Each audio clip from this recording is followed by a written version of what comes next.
26 तारखेपर्यंत लाडक्या बहिणींना पैसे मिळतील। उपमुख्यमंत्री अजित पवारांनी ही माहिती दिली आहे। गरजू महिलांनाच योजनेचा लाभ मिळणार आहे। लाडकी बहीण योजना बंद पडू देणार नाही।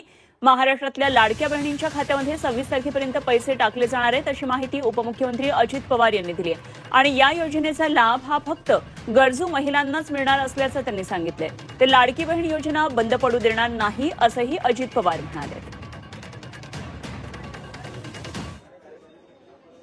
महिन्याची गरज आहे तिच्याकरता स्कीम आहे आणि त्यांना कुठल्याही परिस्थितीत महिन्याला पैसे दिल्याशिवाय आम्ही गप्प बसणार नाही, शांत बसणार नाही। आता थोडंसं या निवडणुकीचा निकाल लागल्यानंतर आम्ही घाई गडबडीत होतो, परंतु परवाच 3700 कोटी रुपयाचा चेक मी महिला बाल विकास खात्याला दिलेला आहे आणि आता काहींच्या अकाउंटला पैसे यायला लागले असतील किंवा 26 तारखेपासून माझ्या लाडक्या बहिणींनो, माझ्या मायमाऊलींनो तुमच्या अकाउंटला पैसे येतील।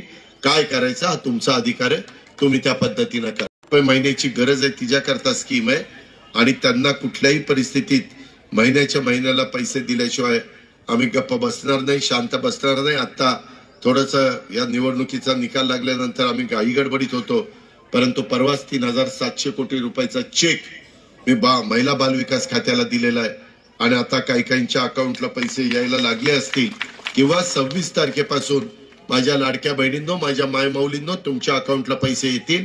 काय करायचं हा तुमचा अधिकार आहे, तुम्ही त्या पद्धतीने